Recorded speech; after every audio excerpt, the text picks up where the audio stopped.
பள்ளிக்கூடம் போகலாமா?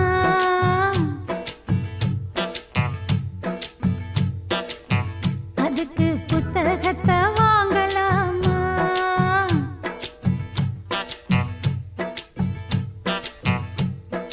சொல்லி சொல்லி கேட்கலாமா? மனச சுத்த விட்டு பார்க்கலாமா?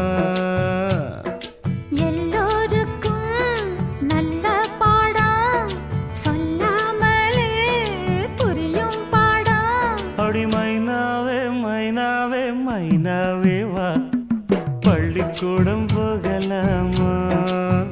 அதுக்கு புத்தகத்தை வாங்கலாமா? சொல்லி சொல்லி கேட்கலாமா? மனச சுத்த விட்டு பார்க்கலாம்.